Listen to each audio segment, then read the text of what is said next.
नमस्कार, स्वागत है आपका। मैं हूं अनामिका पांडे। सबसे पहले बात प्रयागराज से आ रही बड़ी खबर की। प्रयागराज में उफान पर गंगा और यमुना है। निचले इलाकों में बाढ़ का पानी भर चुका है। तटीय इलाकों के लिए प्रशासन ने अलर्ट जारी किया है।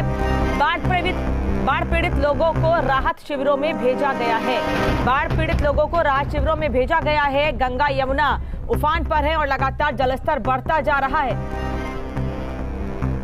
उत्तर प्रदेश में तो बारिश हो ही रही है, लेकिन आसपास के इलाकों से लगातार पानी छोड़े जाने की वजह से भी स्थिति खराब होती जा रही है। खासतौर पर मध्य प्रदेश में हो रही भारी बारिश की वजह से नदियों में छोड़े जा रहे पानी की वजह से जलस्तर लगातार नदियों का बढ़ता जा रहा है। तटीय इलाकों में अलर्ट जारी किया गया है, जबकि निचले इलाकों को खाली करा लिया गया है और सभी के रहने की व्यवस्था स्कूलों में की गई है। लोगों का भी यह कहना है कि करीब 500 से ज्यादा लोग इस वक्त स्कूलों में हैं, जिन्हें निचले इलाकों से हटाकर सुरक्षित स्थानों पर लेकर जाया गया है और अभी खतरा कम नहीं हुआ है। लगातार जलस्तर बढ़ता जा रहा है, जिससे परेशानी भी बढ़ती जा रही है।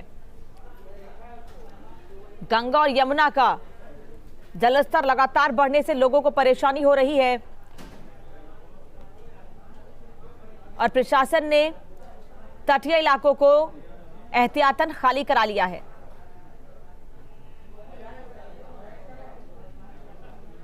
निचले इलाके पूरी तरह से पानी में डूब चुके हैं।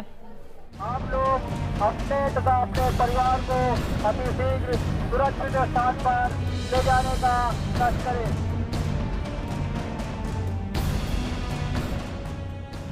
चारों तरफ पानी ही पानी और छतों पर खड़े अपनी बेबसी को ढोते ये लोग। ये जो तस्वीरें आप देख रहे हैं वो वेनिस की नहीं है।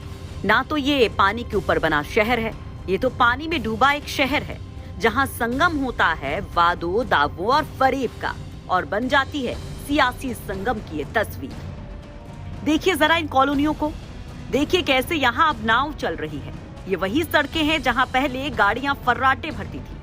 सलोरी बघाड़ा की इन गलियों में घरों की एक मंजिल डूब जाने से लोगों ने दूसरी मंजिल पर शरण ले रखी है, तो कई लोग पलायन भी कर गए हैं। खाने पीने की दिक्कत और लाइट की तो पूरी समस्या है ही है, और ये समस्या आज की नहीं है, हर साल की रहती है और काफ़ी लोग परेशान हैं।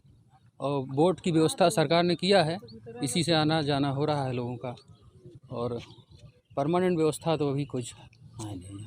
दिक्कतें और बढ़ रही हैं, पानी बढ़ने। हाँ, दिक्कत तो बढ़ रही है और पानी लगातार बढ़ रहा है, तो अब तो घरों में भी घुसना शुरू हो जाएगा कुछ दिन बाद। हम लोगों का 20 तारीख को एग्ज़ाम है, इसलिए हम लोग घर जा रहे हैं और यहाँ पर बाढ़ की वजह से बहुत परेशानी झेलनी पड़ रही है। इसलिए बच्चे प्रवासी जो हैं वो अपने घर पे जा रहे हैं और कुछ बच्चे अलग शिफ्ट हो रहे हैं। पानी काफ़ी तेज़ी से बढ़ रहा है और यहाँ पर बच्चों को बहुत सी परेशानियों और मुश्किलों का सामना झेलना पड़ रहा है। के आसपास से गंगा जी का स्तर लगातार तेज़ी से बढ़ रहा है, जिसके कारण यहाँ पे रहने वाले लगभग 1000 के घर के आसपास जो प्रतियोगी परीक्षाओं के तैयारी करने के लिए आए हुए छात्रों को बहुत सारी तकलीफ़ें हो रही हैं, जिसके कारण अब स्तर बढ़ रहा है। तो उन्हें इसेंशियल सर्विस, जो रोज़ाना काम आने वाली चीज़ें, साग सब्जी आदि के लिए उन्हें अब बाहर जाना पड़ेगा।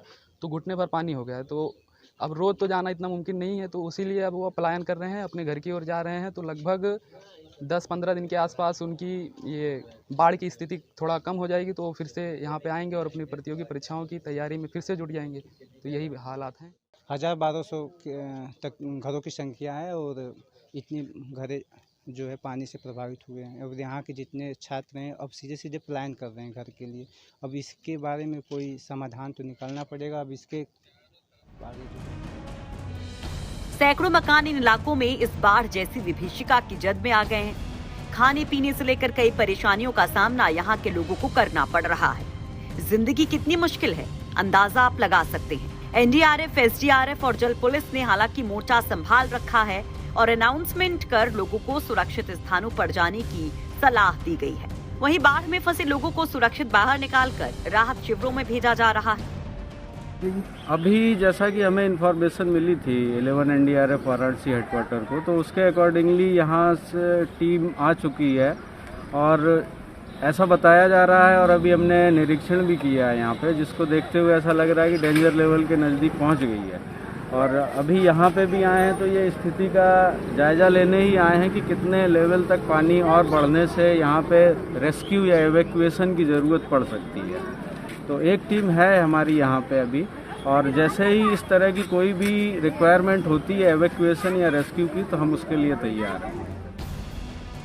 जिस तरह से प्रयागराज में गंगा और यमुना दोनों नदियां उफान पर हैं, ऐसे में फिलहाल कोई राहत मिलती दिखाई नहीं दे रही है और बिगड़ते हालात से निपटने के लिए 100 के करीब बाढ़ राहत चौकियां खोली गई हैं। कंट्रोल रूम स्थापित कर हेल्पलाइन नंबर भी जारी कर दिए गए हैं। प्रयागराज से पंकज श्रीवास्तव की रिपोर्ट।